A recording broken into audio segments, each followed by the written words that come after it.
Hey, what is up, Arrowheads, and welcome to the Arrow Recap Show here on Collider Video. My name is Campea, and I'm so happy you are all able to join us today to talk about Season 4, Episode 7, appropriately titled Brotherhood. And also joining me are three of my brothers, starting with Mr. Josh Macuga to my right. Hey, guys. If you guys can tell, I got a mustache just underneath the hood here. Kind of a big deal. I'm also Diggle's other brother. So no big deal.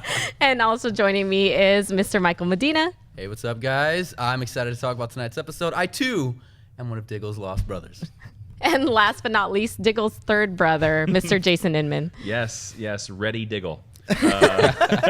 I'm ready to talk about the show in the light of the show and not the dark of the show, which would be behind the set. Heyo. And I am also Diggle's brother, the fourth brother. Again, we're talking about Season 4, Episode 7, Brotherhood, and we are going to give you our overall impressions of tonight's episode, as well as give you our positives, negatives, go into your Twitter questions, as well as give our predictions for next week's episode. So it's that easy, and thank you guys so much for joining us. If you want to join in on the conversation, go ahead and tweet us at #ColliderArrow, as well as after we post this video, leave your comments in the comment section of this video and make sure to subscribe to Collider Video. So with that being said, let's go into our overall impressions of tonight's episode. I want to start because I want to say that I feel like David Ramsey, aka Diggle, deserves an Oscar for tonight's performance. I personally feel like he acted his ass off, so I did enjoy this episode. I thought it was a very good episode before we get to the episode, before we kind of break for the winter break. So for me, I enjoyed the episode. I thought it was solid. Josh, what about you? Yeah, I think I really didn't think I was going to like this episode because I feel like every episode of Arrow somehow is tied to like a Diggle family something, right? Like he's always been like, I got my brother and then my wife and then my daughter. And I thought this was going to be like, yeah, I got to get to my brother. But he really killed this. I really enjoyed the whole tracking down of the brother. I loved all the hive fights. I thought that, it wasn't the best episode of the season, but there was some great action in this episode. Really enjoyed it. Yeah, Michael? Yeah, I agree. I mean, Diggle was great in this episode. He had a great scene with Oliver. I liked the episode. It did a good job of moving the plot along with Oliver's run for mayor, and it had an amazing fight scene towards the end that was so much fun. Some of the best fight choreography I think I've ever seen on this show. Nice. Jason? I think it was the best fight scene of the season so far, because that also got me so excited for our next episode, which is the Legends of Tomorrow setup. Like, think of all the heroes we had tonight. Think of all the people. They were basically fighting a 55-man army, and I think they pulled it off. Avengers style. They really, really did pull it off. Yeah, and when Ray came in, it was almost like when the Hulk showed up, you were just like, oh, Ray! Yeah! And I never thought I'd say that about Ray. Completely And you agree. know me, I've been the foremost detractor of the Ray camp, and I was very pleasantly surprised with not only Ray's performance, just plain acting, although when he walks into Felicity's apartment, he's like, what are you going to do? I was like, well, you're walking around town without your... but then when he shows up at the end, he looked good too. I'm on Team Ray now. Got some serious fighting skills in there. Yeah. I don't know where we developed those from, but yeah, I love it. Hey, when you're trapped in a glass box for over 7-8 months, you got to do something. Yep. And apparently he had internet access. So he just studied on some taekwondo. He's like, all those how-to videos that I always wanted to watch, here's the time.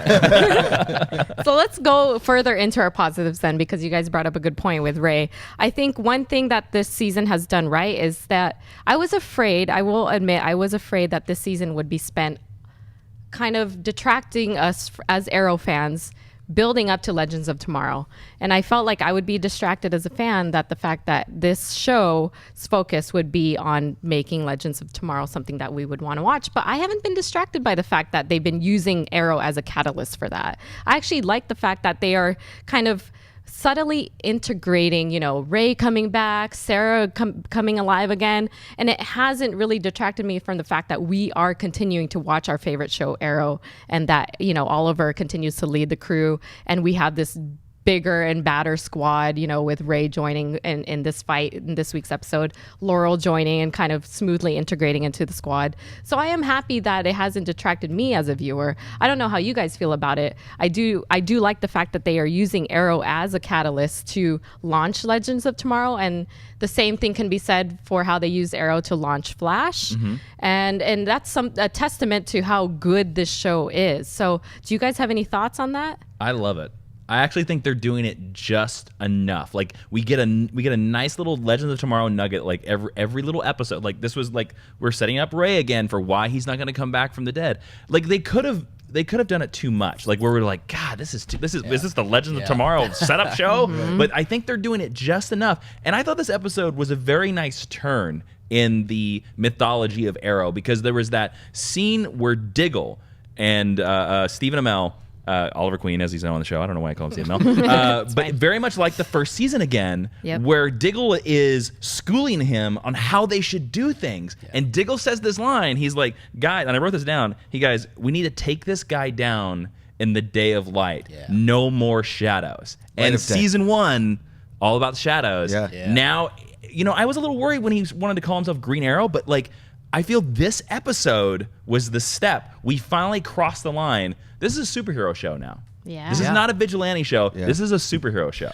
I agree, and like I said before, with season 3, which is a bit of a mess, the story, it was a little all over the place. I think this season they're a lot more focused, and like you said, they're not oversaturating the show with Legends of Tomorrow. They're giving you just enough. Like, I'm excited for Legends of Tomorrow. Legends of Tomorrow. I don't know why I doubted myself. I'm even Doubt more yourself, Michael. Fail this I have show. failed this city. I'm even more excited for the show now because again, they're doing it right. And I'm on board. You know what, I agree with all of you guys here, because I guess I was probably the most in the dark, no pun intended. No Damien Darhk. No Damien Darhk, about the Legends of Tomorrow on purpose, because I didn't really want to know a lot about it. I wanted to be kind of surprised by what they were doing, and I know some people out there don't like that. But this, I thought that it was just going to be so many crossovers and all this stuff, and there's all these eggs.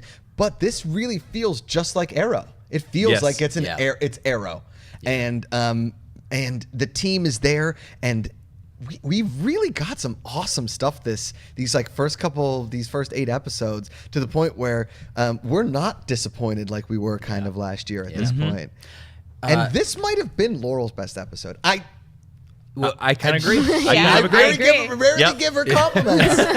Okay, I rarely give her compliments, but this may have been Laurel's best episode. Again, she looked great in that fight scene. Looked amazing. And I know I've said this before, where I think Arrow has found that sweet spot. They're not trying to be like Flash. It still feels like Arrow, but it definitely is a lot lighter. The tone's a lot lighter, but not too light. It's perfect. And not only did we have a very good brotherhood moment between Diggle and Oliver, but we had a good moment between Felicity and Oliver. And you really start to understand who Oliver, kind of gets his motivation from, and who he gets those pep talks from, and who drives him to be the Oliver Queen that he is today, which is very much different than the Oliver Queen we were introduced to in season 1. Yeah, because this is finally Oliver. I feel the Oliver Queen we see in public is finally a real person. Like, he's not Bruce Wayne anymore. Like, because the first 3 seasons, like, Oliver Queen was just a throwaway. Like, he was really Arrow. That's who he really was. But now I kind of feel that, like, no, he's both now. Like Oliver Queen and Green Arrow are one and the same, and they're just, one has a mask and one doesn't. In a lot of TV shows where you're centered around a dual personality, like a Tony Soprano kind of thing, or something like that, there was very little growth in the character. And I think in this show we've seen a ton of growth. A lot of times with the dual personality, there's a lot more of a decrescendo than a crescendo, and you're starting to really fall in love with not only Green Arrow, but you're falling in love with Oliver Queen, because he's actually doing something, like you said, in the light of day. Well, like you said, he was kind of like very much a Bruce Wayne, and let's be honest, you don't really like Bruce Wayne that much, because he's basically this playboy. I mean, what's really to like about him? And that's what he was. He's very much a throwaway character. His cars? Well, nice cars, nice women, but that's about it. I mean, he's not supposed to be a nice guy. That's what throws people off the scent. But you're right about that. Now it's like you really can root for Oliver and what he stands for. And I'm enjoying Oliver way more than just being Oliver, than just like Arrow. It's great. And to be honest, right now, Michael Medina looks like he could join Hive. He's got the denim, he's got the hat, a little pulled back. Give him the drug. And that brings us right into what I thought was one of the best scenes. Okay, there was one minor nitpick about it, but one of the best scenes was the Hive recruitment scene where Neil McDonough, Damien Darhk, walked down there and was like, "Look, you're gonna take these pills because I can't trust you enough." And then my only problem with that scene was one guy looks over and goes, "Hey, look!" And, and Oliver Queen, this expert ninja, is just like, "Huh?" We're not up here, guys. Look away. You know what's funny about that? So when Lance found the little sheet of paper that said, I guess, where they were going to be at Slip or whatever. 52, by the way. Yes. Wink. I really thought that Damien Darhk left that there intentionally to see if Lance was like a mole. I really thought that, but then we didn't get to see Lance again, and so I thought, so could still that would have be been right. cool. Yeah, I might be. Who knows? Lance, very small part. I know you get upset about when there's little Lance in the show. So, Go down there and take care of him. Slip 52. That's all I'm saying. Good speech. You might be a good mayor. I'm just saying. He maybe had one scene. So let's go back to your point about the ghosts, though, because what do you guys think about them? I know somebody, I don't remember who on the panel described them as the foot soldiers from Teenage Mutant Ninja Turtles. I also think they are trained by the stormtroopers because they can't shoot for crap. they're terrible. But I do like the idea that they are normal people who kind of just think they want to do something better for, kind of that whole Ra's al Ghul mentality where we have to cleanse the city to like make it better kind of thing. But Damien Darhk's kind of going down the same path and trying to teach these guys I got the impression from that scene that these were just like dudes that have been out of work for a long time where we're just like, I'll take any kind of paycheck. Yeah. What, kill little girls? Right. Done. Whoa, Joe, Dark quick. Hey, it's Hive. You working for Damien Darhk, man. That's true. No, One of them bear hugged a little girl. Come on. I like that though, because I feel like a lot of times when you said like with the Foot Clan or like with stormtroopers, you wonder what's their motivation. Why are these guys soldiers? They're just supposed to be just fodder for like the superheroes to kill or do whatever. So the fact that there's a little bit more, somewhat of a backstory as to why they would do something like this, I like that. Why do most gang members join gangs? Things of that nature. They're at a low point in their life, and they're giving like an opportunity to do something that they think is going to be okay, and they're welcomed into a family. And Damien Darhk's like, take this drug, and you're going to be great with us. Like, it doesn't seem too bad. Let's do it. And then You're going to have an awesome face mask. Yeah, you're welcome. So I want to give you guys a choice then. So yellow pill or Mirakuru shot. Josh. I don't know. Mirakuru sounds like a ton of fun. Yeah, I want that super strength. Mirakuru. Yeah. Yeah, I kind of think so too. I mean, the yellow pill just makes you kneel. Yeah. That's And bear really all hug it little is. girls. Yeah. All right, so let's go into what the focus of this episode was. It was really, for me, was the Brotherhood. Diggle finding out that Andy's still alive and kind of trying to cope with that. I had some thoughts on it, but I wanted to start with you guys. Michael, what did you think about Diggle discovering that Andy's still alive? See, now that was my biggest issue with this episode. Diggle's been obsessed with wanting to find his brother and who killed his brother when he discovered this dead shot and everything. So the fact that when Diggle discovered this and saw that his brother was alive, but was so quick to just be like, he's dead to me. I'm done with him. I was like, really? You're not even gonna? There was no remorse. There was nothing, no conflict within. Like, well, he's still my brother. He was like, everybody else around him felt that way, but he would just shut his brother off like that. I just didn't believe that. Yeah, it was really bizarre to me because Diggle tends to do that quite a bit, though, and I think we all agreed on that. Is that he turns very quickly. He even turned on Oliver so fast too. Last season, yeah. You don't cross Diggle. The dude he's got one note, and you don't play against him. I understand. Like, I really enjoyed the scene with he and Laurel at the mayor ball at the bar. It was really nice. But then at the end, when he kind of freaks out in the jail cell, I didn't love that scene. I don't know. There was a lot of good that Diggle did in this one, and there was a lot of like, I didn't love it. The title of this episode is Brotherhood, and I we saw the previews for last week, and we knew Diggle's brother was coming back, which somebody on the line, by the way, thought I spoiled it on this show, and I was like, no, it's in the commercial.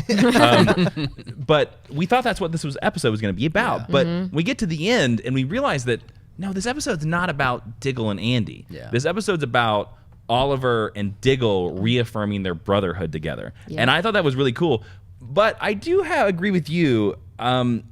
Diggle was flip-floppy. Yeah. But also it doesn't help when the actor that plays his brother plays Andy Diggle like a Bond villain because he like read the file and he's like, yes, it was me. yeah. You know, and you're like, what was that choice? He's got the eye, like you can tell. Yeah, he does that the weird stink scary eye. yeah. Like neither of them had the reaction that I was expecting. Yeah. Right. Whatsoever. I mean, we as viewers have spent 4 seasons waiting to see if Andy was alive or not, or thinking he was dead this whole time. I actually never thought he was alive. Nobody Yeah. cared about Yeah, him. yeah. And then Diggle didn't seem to really care. He already had this, perception of his brother. And then Andy was just like, okay, yeah, I'm alive and I'm And a I part did of it all. Thanks. For the money. It was a little underwhelming to me. That's my official Andy Diggle impression. That's pretty good. We're getting there. But to Josh's point, I really did enjoy that Laurel was the one that kind of talked sense into Diggle. Like, hey, you're kind of being crazy. I know how it feels to find out that your sibling is still alive. Yeah. I sympathize with you. And, I got it. She was the only one that really could have that speech with And I him. agree with you. Laurel's best scene this Yeah. entire Yeah. season. Yep. Yeah. Without a doubt.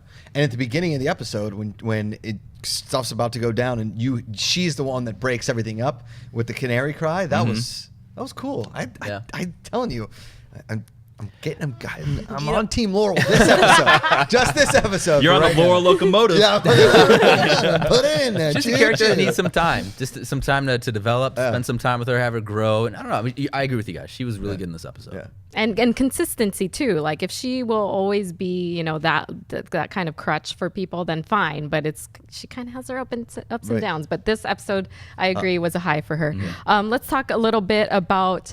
I had a question for you guys, and I asked it before we started, and I want to hear it on the show now.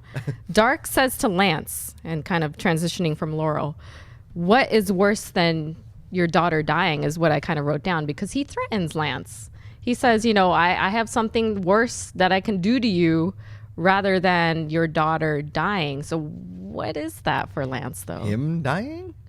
Is it? Well, that would be pretty selfish, I guess. Well, of a yeah. dad. I don't know, Yeah. because his personality, I feel like that's not it. I'm going on a crazy limb. We've seen Damien Darhk like touch people. Yeah. Sorry, Michael. You won't die from this. I trust. I'm good. So he touches people and sucks out their like life essence. Would that kill you? Maybe that doesn't kill you. Maybe that turns you into bloodthirsty, like Sarah. Zombie-like, maybe? Yeah, like we saw Sarah. Maybe that's a connection, and maybe that's the reason why we spent a whole episode with Sarah being like that, because like that's gonna be Lance, and maybe the daughters have to put their daddy down. Ooh. Dark. This is the dark episode. Yep. That's pretty cool. Yeah. I like I that. dig that. What? Yeah, there you go. That's my crazy prediction for this week. Take a walk. Just drop the mic, Jason. Jason Inman, everybody. You can find him on Twitter and Instagram. I like that quote a lot. Like, what's there something worse? That maybe he doesn't. So killing his daughters, obviously that isn't. It's more so like taking away everything that is good for Lance. So not only his department, so his job, his daughters, and make him just look like the enemy. Because that's really the pawn he has right now. That's the move he has, is because he's been working with Dark. So Dark's like, listen, dude, you cross me one more time, I'm going to go to the press and tell them that Lance has been working with some sort of criminal organization. I found all this out, make him look like the good guy, because Dark can spin in just about anything, it seems like.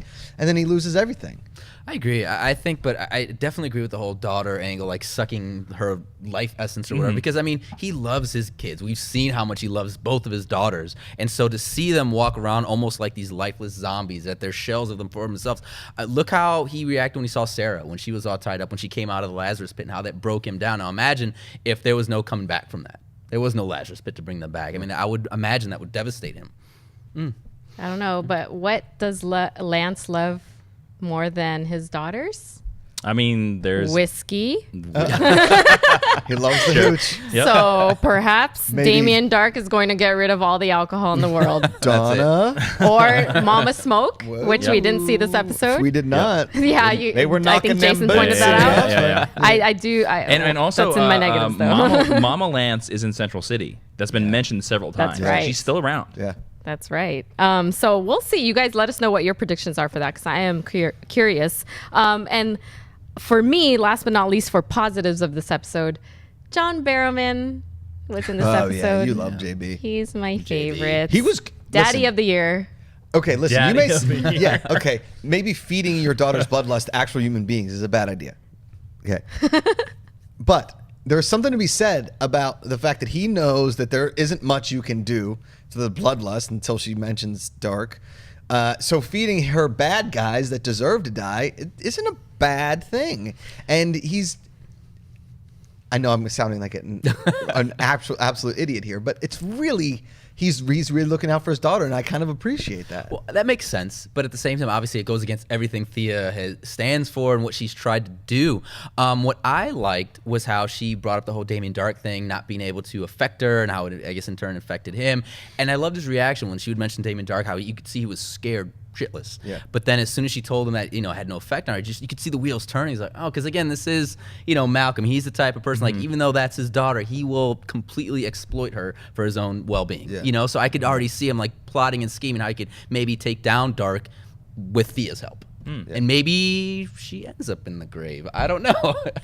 I don't know. Because of it. But the guy that Malcolm this is before we get out of the good. The guy that Malcolm suggested, his name was Lawrence Tanner, and Lawrence Tanner is a minor DC Comics character in a 1998 issue of Legends of the DC Universe. It's a Superman Lex Luthor story. This episode, by the way, had a lot of good DC Easter eggs. You remember at the beginning, Oliver was like, "I want to fix the docks," and they were like, "Oh, that's a hippie program." Yeah. That's a reference to Green Arrow being a social crusader, because he would also beat up the corporations and call them fat cats. See, and that's the thing. I always thought going into the show, I always thought that was the Oliver we were gonna get. I think we're there. Screw the man. Yes, I think we're there. Maybe. And then also there was the big one, Wolfman Biologist. How do you say that? Biologist? What was the name of Biochemist? it? Or something like that. That's a reference to Marv Wolfman, who's a very famous DC comic writer who wrote Crisis on Infinite Earths. One of my that's so all-time cool. favorite books. Yeah, I love Crisis. Yeah. Very cool. For me, I just love seeing John Barrowman in any scene. I think he, like I said, he is Daddy of the Year. I like that he continues to be consistent in his protection of Thea. In some really odd way, he loves Thea very much, and even if it is handing over names of guys that she should kill to, kind of survive. I was also I thought he would come into the last fight scene. I really did. I thought we'd see him there. Oh, really? Oh, yeah, absolutely. We I will thought see he him was- next week. Yeah. But I thought, man, when they were fighting everybody and Ray came in, I was like, wow, I thought it would definitely be Man, that Malcolm. would have put it over the top. Yeah. Man, that would have, crazy. Because he knows about Dark, obviously. Yeah. He was also Yeah. and all that stuff. And if he were to come in and that's when Damien touches Thea and Malcolm's right there, and then they all know, I think that would have been a lot more dynamic than Thea, he coming in and be like, come on in, Dad. I think we'll see something like that in the future, because I think you are right. Malcolm, I think now that he knows this, will make Thea his weapon against Damien Darhk. Oh, yeah. Like he'll be like, Oh, yeah. I'm gonna train you to Yeah. be good enough to fight that guy. Yeah. Yep. That's going to be cool. Yeah. Badass. I'm so excited to see that. Okay, so not every show is perfect. So we will go into some negatives for the show. I think we all have a few. For me, I would say flashbacks were a little weak this episode. I feel like they didn't Yeah. really progress anything in terms of what I've watched. You guys let me know if you saw something different. Well, there was one cool thing in the flashbacks. Oliver got Constantine's map from the Yeah. Constantine episode. That's Constantine's map. So I like that the season's going to be about Constantine's map. But I agree with you. Besides the hillbilly getting whipped, I mean, what are they doing with this flashback? I It don't was know. every flashback, I don't know, I didn't time them, but none of them seemed over a minute. Yeah. Like Yeah. they were Yeah. really Short. super quick. Which, you know what, I'm actually okay with, because I feel like season 3's That's fine. flashbacks were whatever. Yep. This season's are a little better, but they just don't compare to seasons 1 or 2. The city stuff is more important. Yeah. Exactly. Agreed. Yeah, Yeah. exactly. It seemed like it was the writers would write the episode and they're like, "There's no flashbacks." Like, oh crap, just throw in a couple minutes here and there. Yeah. and that's what these flashbacks felt like. Yeah. I agree. Yeah. I agree with that. Any other negatives from you guys? I mean, my negative already was Diggle. That was my biggest negative. I mean, I liked the episode, but the whole Diggle thing, just like being so quick to be like, my brothers, whatever. I mean, a big negative I had was that we got to see a Thea growling scene. Oh yeah, Forgot about that. Thea on the date, and she's with Alex, the campaign manager, and she goes into a bloodlust, and she starts punching him, and then when she turns around to Alex, she's like, Animalistic rage. like, what are you doing? And by the way, I want to put this out to the panel. Yeah. We sort of bandied this about during the episode. Thea has a tendency to date people that betray the team. Yeah. Is Alex part of Damien Darhk's Yes. team? I think so. I agree. Yes. 100%. Yeah. As soon as you said that, and while we were watching the episode, and then his phone rings, I thought it was gonna cut and be like, yeah. And they're like, yeah, you're gonna have to do. And I was like, it's dark. It's definitely dark. Do you want me to make you cupcakes? Yeah. There was something about that whole scene that I just didn't like. Yeah. They were in some weird bar that looked like a reject stage from Cocktail. I actually, and to be then- honest with you, I think it was the side corner of Jitters from Flash. It looks similar. Because because if you look at that shot where she's at, like I think they took the counter from Jitters and just made sure that they didn't show the sign Worked and then around put a it. refrigerator there. Yeah. That's funny. And then they're like sitting there and he's like, I got to take this call. And it didn't seem like more than 2 seconds that dude came over and he was like, hey, hun. Yeah. And, you know, in that classic like 50s creepy guy with the double chin and the Come on, beard. baby. And the weird Hey, babe. mustache. Even though you say no, I know you mean yes. Yeah. With the mustache. Yep. Anyway, yes, I think that the campaign manager is evil. We're not even on your shot, Josh. We're not on your shot. I know, but I don't care. It's right here, guys. No, when we got introduced to Alex, I immediately thought it's the DJ 0.2, like 2.0, like it's the yeah. DJ all 2.2. over again. It's You know? the remix. Yeah, DJ. so I agree. I think we're not. There's something else to But that. I think guy. he's gonna serve a much bigger They don't bring, purpose they than don't the bring in DJ a did last guy. season. They don't bring in a guy for multiple episodes in the show without some sort of end Yeah. to it. Yeah. Yeah. Any other negatives? Like I said before we even started rolling, I thought this episode was super serviceable. I don't want to say it was like an amazing episode, but I enjoyed pretty much all of it. There wasn't many scenes where I was like, ugh. No, I agree with you. I think the normal scenes that weren't between Oliver and Diggle, I felt were the weak scenes. Like any scene that Oliver and Diggle got together, like because I loved Oliver just being like, we're gonna get the one guy. No one's getting left behind. We're gonna get the one guy. And then I thought the action scenes, the beginning and the end, like for me, put this over from being like what I would say like a not so good episode to like a really good episode. Yeah. Not a great, not the best of the season, but like really good. I agree, and like I remember like the last couple weeks they've been focusing a lot on kind of going OG now with like the original Team Arrow with Diggle and Oliver. So I like that they're still kind of bonding and getting closer again, kind of going to throwback with these guys like when they went on that mission to go, get Andy, even though it just ended horribly for them. But still, the fact that they're working together, I love seeing those two. Yeah. Yeah, and congratulations to James Bamford, who Jason pointed out, I believe directed this episode. He's been the stunt coordinator, the fight coordinator for the last 4 seasons, and I think this is his first episode he's directed. Awesome. Very cool. So- He did great. Well, Yeah. obviously. Yeah. Because Yeah. the action scenes were fantastic. No, I could be wrong on that. I don't know everything DC. Jason, get your head together. You know everything I can DC. Google it. We really like thinking around here. Okay, so let's get to the Twitter questions. We do have a few that we pulled. First one's from Chris, who asked, do you think Damien Darhk will run against Oliver for mayor of Star City? Battling Dark on 2 fronts would be exciting. Absolutely. Michael? Absolutely. I mean, because the whole thing with Diggle talking about fighting him in daylight, and because let's be honest, like he's not running against anyone. Yeah, he said he's unopposed. Yeah, exactly. Kinda nice. And so, I mean, it would make sense too if we're talking about seeing a different side of Oliver, one that's embracing the light. This would be the way to do it, So that would be exciting. That would be on 2 fronts. I'm sold. That's Do what we think we'll get a debate episode? I think we will. As a fan of The West Wing, I'm excited about it. I would love it too. Chris, he's a big fan of the show, and he writes a lot of great things on a couple awesome. different websites. Yay. So he's a great dude. I really appreciate that question because this takes us back into like some Batman stuff. Okay. Right, where we're gonna see not only we're gonna see Green Arrow fight him, we're gonna see like actual human being fighting.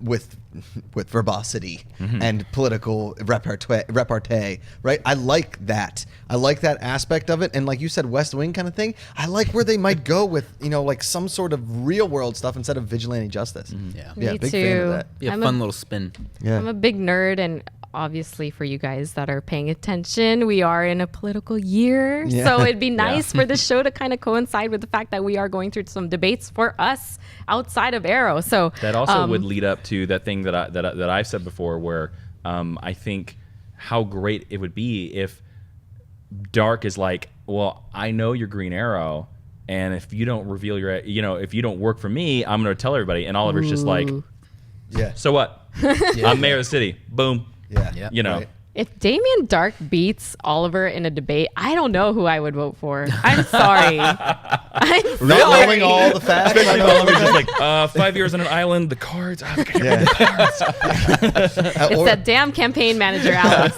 They throw in some random campaign guy from the city who's like Donald Trump, and he's like, I could come in here and beat everybody. All right, next question. Comes from a duel who asks, Dark's talk with Speedy was exciting. Will he discover she is Thea and thus Oliver is Arrow, using that info as blackmail? You kind of Now, I sort of touched on Jason? that, and that's a great question. But I think there's a piece of bigger blackmail out there on Oliver, more so than his identity. And it is a Easter egg nugget that was dropped in the second season and has not been touched since. And that is that Oliver has a son. Yeah. Connor. That's the blackmail.